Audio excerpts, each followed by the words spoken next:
Good evening student. 11th class mathematics का एक chapter straight line, इसका मैंने वीडियो लेक्चर सीरीज शुरू किया है।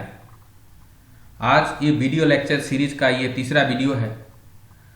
आप लोगों से मेरा एक रिक्वेस्ट है कि इस वीडियो को देखने से पहले, इससे पहले का जो 2 वीडियो है उन वीडियो को जरूर देखिएगा, क्योंकि उन दोनों वीडियो में हम लोग इस चैप्टर में जो सारे फॉर्मूले का यूज होगा वो सारा फॉर्मूला उन दोनों वीडियो में हम लोग प्रूव कर चुके हैं। इसलिए वो दोनों वीडियो को देखना बहुत ही जरूरी है।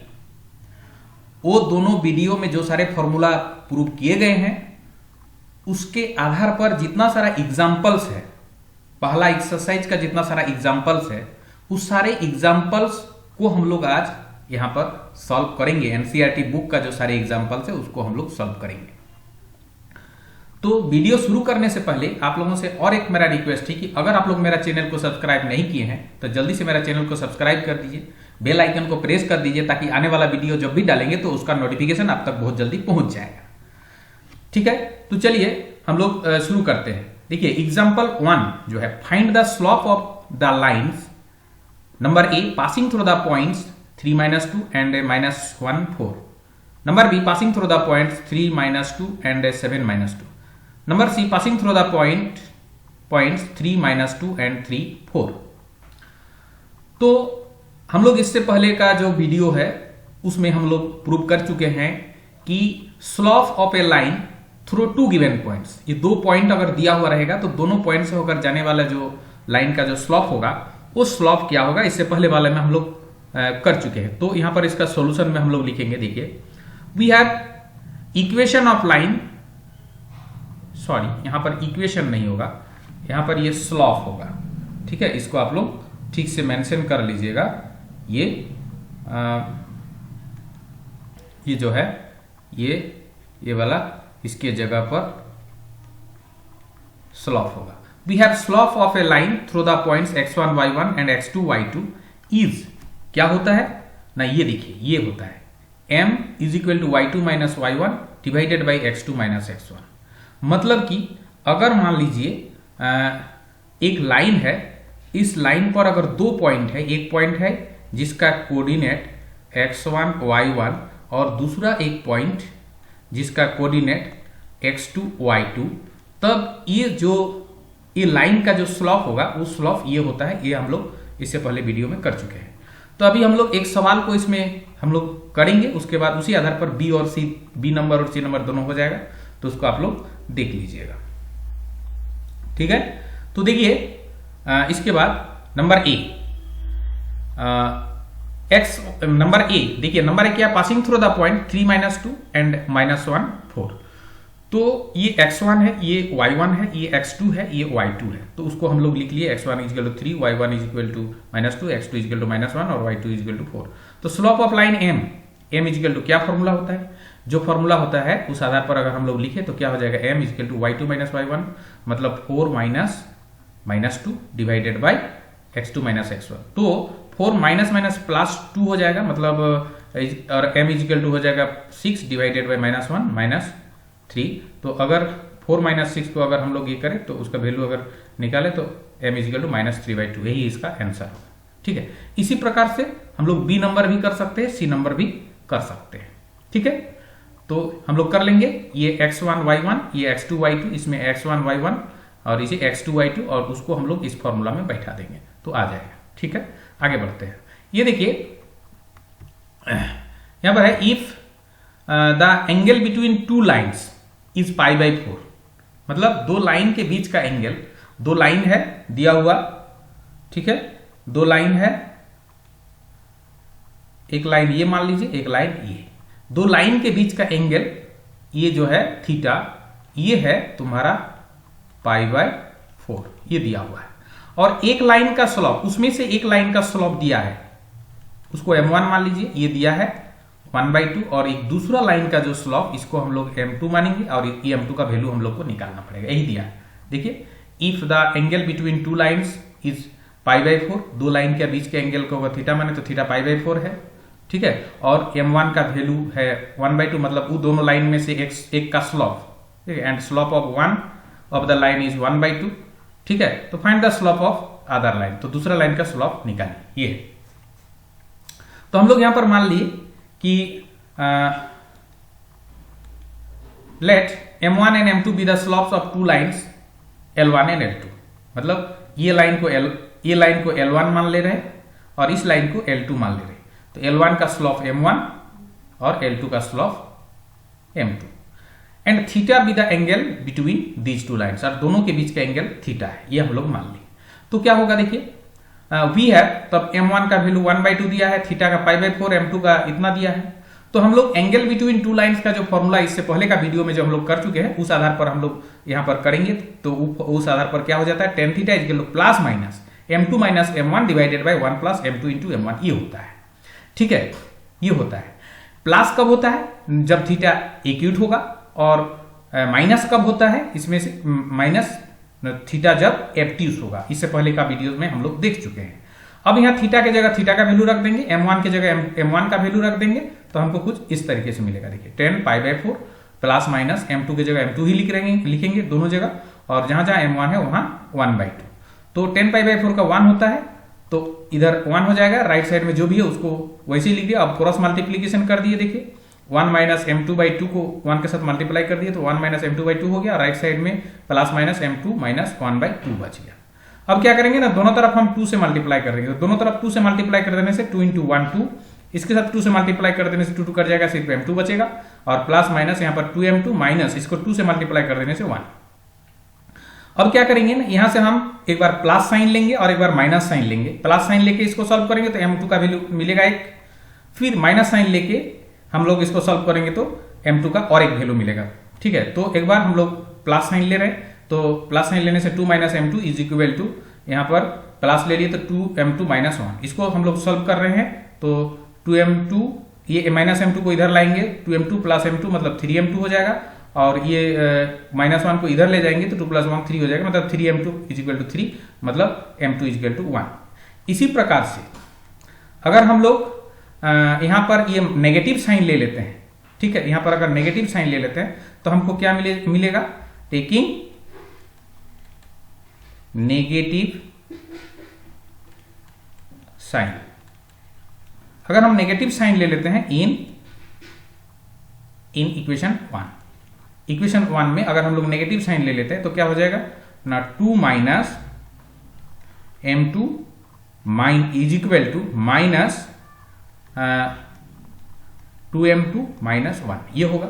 अब इसको अगर हम लोग सॉल्व करें तो 2 minus m2 is equal to minus 2m2 और माइनस माइनस प्लस 1 हो जाएगा। ये माइनस 2m2 को इधर लाते हैं तो हो जाएगा माइनस 2m2 इधर आने से प्लस 2m2 हो जाएगा, और ये माइनस m2 यहाँ था, और राइट साइड में क्या हो जाएगा 1, और ये प्लस 2 उधर जाने से माइनस 2 हो जाएगा, मतलब हो जाएगा ये प्लस 2m2 माइनस m2, मतलब m2 इज इक्वल टू आ जाएगा इधर माइनस 1।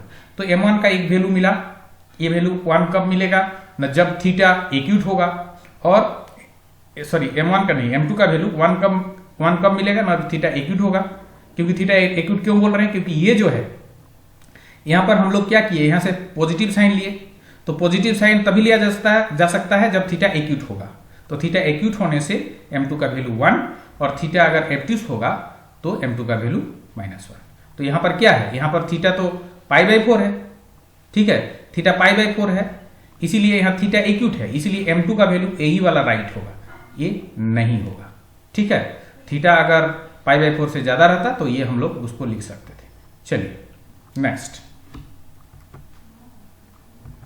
देखिए, और एक एग्जांपल है, line through the point -2 6 and 4 8 is perpendicular to the line through the point 8 12 and x 24, find the value of x। ये 2 पॉइंट से होकर गुजरने वाला जो लाइन है, इस 2 पॉइंट से होकर गुजरने वाला लाइन के परपेंडिकुलर है, तो दोनों लाइन, हाँ तो क्या x का वैल्यू निकालिए, यही बोला है, find the value of x।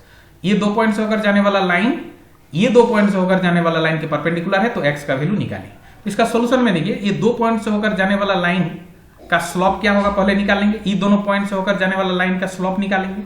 तो देखिए सोल्यूशन में slope of the line through the point -2 6 and 4 8 is क्या, उसको अगर हम लोग m1 मान लेंगे 2 पॉइंट होकर जाने वाला लाइन का स्लोप को, तो m1 इक्वल टू क्या होता है formula y2 minus y1 divided by x2 minus x1। तो यहां पर क्या हो जाएगा y2 माइनस y1 मतलब 8 minus 6 divided by 4 minus plus 2। ठीक है, तो यहाँ 2/6 हो गया, 8 माइनस 6 मतलब 2 डिवाइडेड बाई 4 प्लस 6 मतलब 2/6 मतलब 1/3। And slope of line through the point 8 12 and x24, माने ये दोनों पॉइंट से होकर जाने वाला लाइन का स्लोप को अगर हम लोग m2 मान ले तो m2 इक्वल टू इसके लिए भी हो जाएगा क्या y2 माइनस y1, देखिए 24 minus 12 divided by x2 minus x1 मतलब x माइनस 8, तो ये 12 डिवाइडेड बाई 8 माइनस x होगा। ठीक है, तो ये दोनों पॉइंट से होकर जाने वाला लाइन का स्लोप हम लोग निकाले, फिर ये दोनों पॉइंट से होकर जाने वाला लाइन का स्लोप निकाले। फिर बोला गया कि दोनों लाइन एक दूसरे का परपेंडिकुलर, तो दोनों लाइन एक दूसरे का परपेंडिकुलर होने से दोनों लाइन के स्लोप का प्रोडक्ट जो है -1 होता है। इसीलिए हम लोग यहां पर लिखे since both the lines are perpendicular each other, इसीलिए क्या हो जाएगा, सो m1 into m2 equal to -1। ठीक है, तो m1 की जगह m1 का वैल्यू रख दो, m2 की जगह m2 का वैल्यू रख दो, तो हमको कुछ इस प्रकार से मिलेगा। m1 का वैल्यू क्या है 1/3 है, 1/3 रख दिए। m2 का value 12 divided by 8 minus x है, तो उसको रख दिए। अब इसको क्रॉस मल्टीप्लीकेशन कर देंगे, तो -1 के साथ नीचे को मल्टीप्लाई कर देने से ये आएगा, और -1 के नीचे में कुछ नहीं है मतलब 1 है, उस 1 के साथ ये 12 को मल्टीप्लाई कर देने से इधर ही है। इसको -3 को इस दोनों के साथ मल्टीप्लाई कर देंगे तो -24 plus 3x is equal to 12, और यहाँ से अगर सॉल्व करेंगे तो 3x is equal to 12 plus 24 होगा, और x का वैल्यू 36/3 होगा मतलब 12 होगा। तो इस प्रकार से इसका आंसर निकल जाएगा। नेक्स्ट देखिए और एक एग्जांपल है 3 points PHK, Qx1y1, Rx2y2 lies on A line so that this, ये चीज को दिखाना, मतलब ये तीनों पॉइंट अगर एक लाइन पर होगा तो हमको ये चीज दिखाना है। तो कैसे दिखाएंगे, देखिए ये देखिए slope of line through the point PHK and Qx1y1, मतलब ये दोनों पॉइंट से होकर जाने वाला लाइन का स्लोप निकालेंगे, फिर ये दोनों पॉइंट से होकर जाने वाला लाइन का स्लोप हम लोग निकालेंगे। ठीक है, तो देखिए वो ये दोनों पॉइंट से होकर जाने वाला लाइन का स्लोप हम लोग slope of line through the point P and Q is m अगर हम मान लेते हैं तो m इज इक्वल टू क्या हो जाएगा y2 माइनस y1 मतलब y1 minus k divided by x2 minus x1 मतलब x1 माइनस h। इसी प्रकार से slope of line and slope of line through the points q and r, q और r से होकर जाने वाला लाइन का स्लोप को अगर हम लोग m2 मान लें तो m2 इज इक्वल टू हो जाएगा क्या y2 minus y1 divided by x2 minus x1। ठीक है, इसी प्रकार से अच्छा अब देखिए क्या है कि ये तीनों पॉइंट एक लाइन पर है, तो कोई भी 3 पॉइंट एक लाइन पर होने से क्या होता है P और Q को मिलाने वाला जो लाइन होगा उसका स्लोप जो भी होगा Q और R पॉइंट को मिलाने वाला लाइन का स्लोप वही होगा, क्योंकि दोनों लाइन तो एक ही है। ठीक है, P और Q को मिलाने वाला लाइन जो है Q और R को मिलाने वाला लाइन भी वही है, इसीलिए P और Q को मिलाने वाला लाइन का स्लोप जो होगा Q और R को मिलाने वाला लाइन का स्लोप भी वही होगा। इसीलिए हम लोग लिखेंगे यहां पर m1 is equal to m2, क्योंकि ये तीनों पॉइंट एक लाइन पर है। तो सिंस दीज थ्री यहां पर एक मिनट, यहां पर दीज 3 लाइन्स नहीं होगा, यहां पर दीज 3 पॉइंट्स होगा, points these 3 points P Q R lies on A line, इसीलिए क्या हो जाएगा, इसीलिए हो जाएगा देखिए therefore slope of line through the point P and Q, मतलब P और Q को मिलाने वाला जो लाइन होगा स्लोप होगा, slope of line P and Q is equal to होगा slope of line through the point Q and R, मतलब P और Q को मिलाने वाला लाइन का स्लोप जो भी होगा Q और R को मिलाने वाला लाइन का स्लोप वही होगा, क्योंकि तीनों पॉइंट तो एक ही लाइन पर है। इसका मतलब है P और Q को मिलाने वाला लाइन जो भी है Q और R को मिलाने वाला लाइन भी वही है, क्योंकि तीनों पॉइंट एक ही लाइन है, इसीलिए P और Q को मिलाने वाला लाइन का स्लोप जो होगा Q और R को मिलाने वाला लाइन का स्लोप भी वही होगा। इसलिए लिखिए slope of the line through the point P and Q is equal to slope of the line through the point Q and R। ठीक है, तो P और Q को मिलाने वाला लाइन का स्लोप क्या है ना m1 है, और Q और R को मिलाने वाला लाइन का स्लोप m2 मान ली है, तो इसलिए m1 इक्वल टू m2। अब m1 के जगह m1 का वैल्यू रख देंगे और m2 के जगह m2 का वैल्यू रख देंगे। ठीक है, तो और उसको क्रॉस मल्टीप्लीकेशन कर देंगे तो ये मिलेगा, ये मेरा प्रूव हो गया। नेक्स्ट ये है एक क्वेश्चन इन फिगर 10.9, ये 10.9 में जो फिगर है ना, इसमें दिया है ये फिगर क्या है टाइम और डिस्टेंस, इधर टाइम है और इधर डिस्टेंस है। कैसे है ना, 2 points of two position of time are recorded as or as when t is equal to 0, माने 2 पोजीशन रिकॉर्ड किया गया जब t का वैल्यू 0, ठीक है, तब d का वैल्यू 2, जब t का वैल्यू 3 तो d का वैल्यू 8, ठीक है। यूजिंग कॉन्सेप्ट ऑफ स्लॉप, तो कॉन्सेप्ट ऑफ स्लॉप का यूज करते हुए हमको फाइंड लॉ ऑफ मोशन निकालिए। That is how distance depends upon time, मतलब डिस्टेंस कैसे टाइम पर डिपेंड है उसको हमको निकालना पड़ेगा, ठीक है। तो क्या करेंगे हम लोग न, मान लेंगे कि ये दोनों पॉइंट को मिलाने वाला लाइन पर कोई एक पॉइंट ऐसा है ना, उसका कोऑर्डिनेट टी डी है, where D is the distance, है ना, एट द टाइम टी। तो हम लोग वही मान लेंगे solution, let T D be any point on the line, इस लाइन पर जहां पर डी क्या है, where D denotes the distance at time T, ठीक है, टाइम टी पर डिस्टेंस डी है, ठीक। अब ये क्या हो गया, ये तीनों पॉइंट जो है एक लाइन पे हो गया। तो कोई भी 3 पॉइंट एक लाइन पर होने से क्या होता है, इससे पहले भी हम बोल चुके हैं, 3 पॉइंट एक लाइन पर होने से सो द पॉइंट्स, ये तीनों पॉइंट्स क्या है, एक लाइन पर हो गया, कोलिनियर हो गया, और कोलिनियर होने से ये दोनों पॉइंट को मिलाने वाला जो स्लॉप है, मतलब 8 - 2 डिवाइडेड बाई 3 - 0, वो बराबर हो जाएगा ये दोनों पॉइंट को मिलाने वाला लाइन का स्लॉप, मतलब d - 8 डिवाइडेड बाई t - 3, ठीक है, मतलब y2 - y1 divided by x2 - x1, और ये दोनों पॉइंट का स्लॉप मतलब y2 - y1 divided by x2 - x1, मतलब d - 8 बाई t - 3, ये दोनों बराबर हो जाएगा, दोनों का स्लॉप, ये दोनों पॉइंट को मिलाने वाला स्लॉप जो होगा, ये दोनों पॉइंट को मिलाने वाला लाइन का स्लॉप जो होगा, ये दोनों पॉइंट को मिलाने वाला लाइन का स्लॉप वही होगा, इसलिए ये इक्वल टू ये। अब क्या हो जाएगा, इसको हम लोग सॉल्व करेंगे तो 8 - 2 मतलब 6/3, और इधर d - 8 डिवाइडेड बाई t - 3, तो 6/3 मतलब 2, और इधर d - 8 डिवाइडेड बाई t - 3। अब इसको क्रॉस मल्टीप्लीकेशन कर देंगे तो ये 2t - 6 हो जाएगा, और इधर d - 8 हो जाएगा। इसको सॉल्व करेंगे, d इक्वल टू क्या हो जाएगा, इधर 2t - 6 और 8 को इधर ले आएंगे तो +8 हो जाएगा।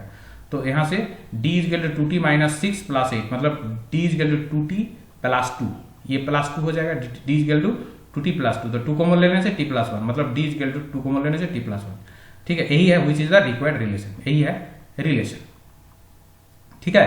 तो ये थैंक यू।